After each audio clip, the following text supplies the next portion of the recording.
The relationship line, realist versus idealist. This dimension really describes a woman's relationship and general strategy for balancing her dating and romantic goals against all the other aspects of her life. The terms realist and idealist really describe how they view their future life with their partner. And out of the three different dimensions, this is actually the least likely to change, and tends to stay pretty constant throughout a woman's life. And the reason why is because it's an impression that's formed as she's a child growing up.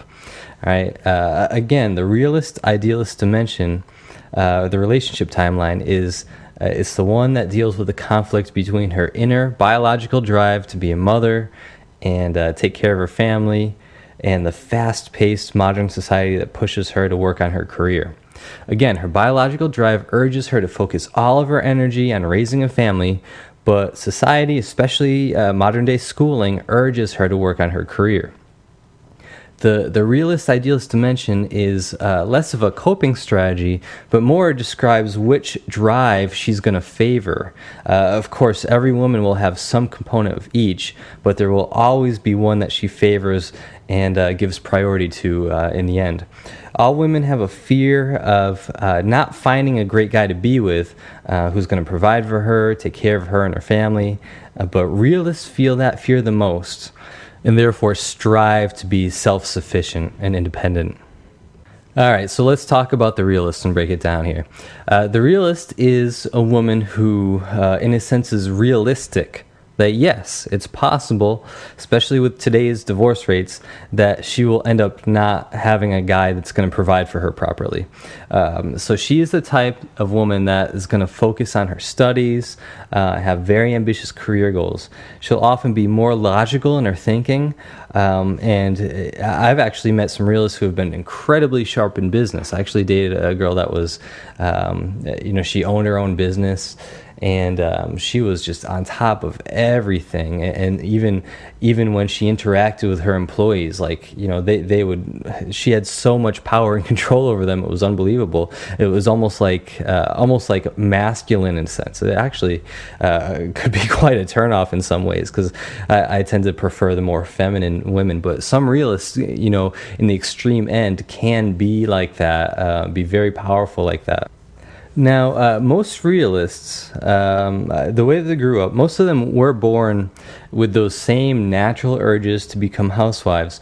But usually what we found happen in our studies is that over the course of growing up and in their childhood, their male role models, they'd see males who were basically incapable of taking care of the wives or families. It could have been their father, uncles, husbands, one of their mother's friends. Either the men left completely, or they were just not suitable to be good supportive husbands.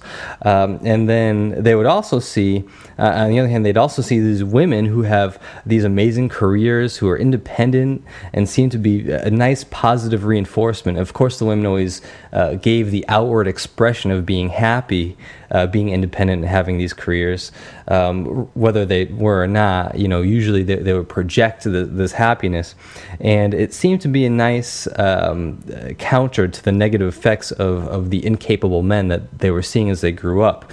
So really, this dimension is all about their upbringing, and that's the reason why it's least likely to change. Of course, you have the timeline, which comes from her dating experiences. You have the deny, justify, which gets imprinted during the early adolescent period and the teenage years.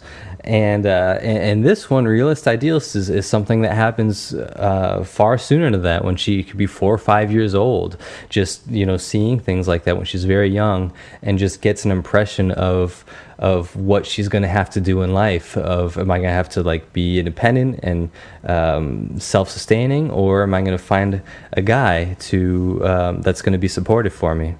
And oftentimes the realist will she'll be in a family circumstance where she has to step up and take care of the family.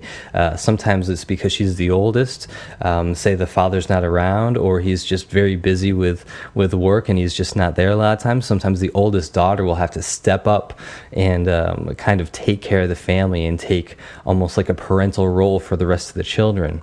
And, the girl I mentioned that I was dating, back then I was actually in a situation where I was struggling financially, and she was a realist, and looking back, she was actually an NJR, and it turned out her business was very successful, and having this woman in my life was kind of a lifesaver at the time. She'd buy me nice new clothes that I couldn't afford, take me out to dinner, take me on vacations, and she even helped out with critical things I needed, like a stove, refrigerator, just stuff for my place.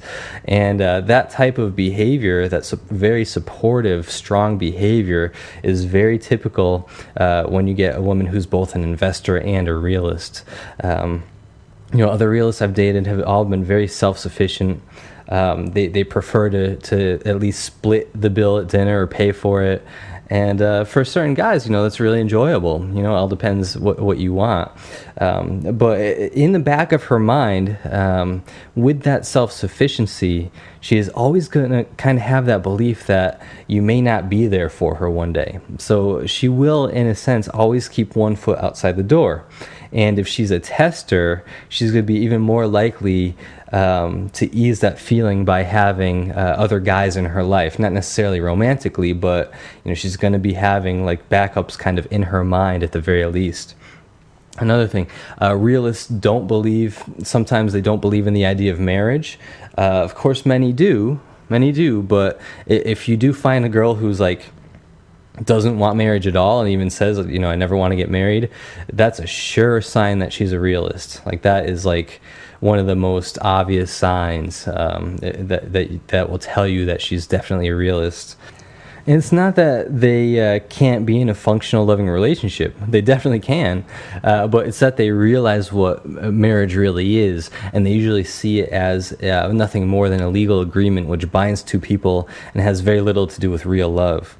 The real mark of a realist is her self-sufficiency, which some guys might confuse with being masculine or cold, but it really isn't. It's merely because she has fears of being alone that are so great that she is resorting to that independence and that self-sufficiency. But deep down, she is still a woman, and using the right strategy, you can get complete devotion and have a very feminine and loving partner. All right, so let's recap. Number one, realists have a healthy fear of not finding a man to support them. Number two, realists prefer to focus on their goals and advancement of their careers. Number three, growing up, realists usually, we found, had weaker male figures in their life. Number four, realists are powerful and they can actually take care of you. They actually really enjoy it. Another mark of realists is that you'll see them taking care of and being supportive of other people in their life, not just their boyfriend, but other people like family members and friends. And then also, realists will sometimes have one foot out the door unless you prove to them that you're really going to be there for her. All right, so let's go on to idealists. An idealist is going to maintain her ideal image of having a happy husband, living in a house with a white picket fence and a couple of very happy kids. And this image is so strong that she is actually willing to overlook the possibility of it never coming true. Even when she's disappointed over and over again, she's still going to have that ideal image in her mind that she's going for. She disregards her fears.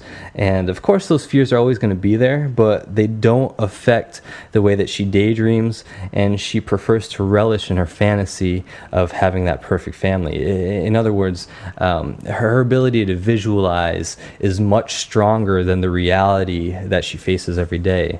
So what we actually found in our research and our interviews is that most idealists were brought up around very capable men who were happy in natural supportive roles. Many idealists came from families that stayed together. The parents never got divorced. Their dad was successful. Their mom was a great housewife. And maybe she had a job, maybe not, or she grew up meeting boys when she was very young who loved her and really took care of her naturally. So as a result, she would naturally be less ambitious about the future because she has a strong feeling that she would be taken care of by a guy. And dating idealist can be very satisfying, can be a very emotional experience for a man, and because she believes in that true love. And if you ask her about it, she can talk about it. She knows that love is a real thing, and she will gladly share her vision with you and talk about her ideal future and what she expects from her husband and everything like that. Idealists love to daydream. They often have a very vivid imagination, very powerful imagination that can actually drive them and drive their goals. And most of the idealist strategies rely on taking advantage of that imagination and filling it with the thoughts of the two of you being together, using things like the us frame, future pacing, talking about things in the future as if they're definitely going to happen, talking about what you would do with her, using role playing and strategies like that. Now, there is a drawback to the idealist, is that she will eventually pressure you to get married, especially if you've dated her for 2 years or more. And this is great for some guys, but if you're looking to be a player and date a lot of women, be careful with that, because you could end up breaking her heart. All right, so let's recap here.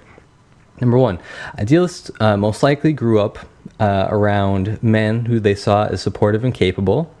Number two, idealists have a very powerful, vivid imagination in which they have an ideal image of them with their husband and kids. Number three, idealists will eventually be looking for marriage. And number four, idealists are very clear on their vision for the future. They already have it planned out.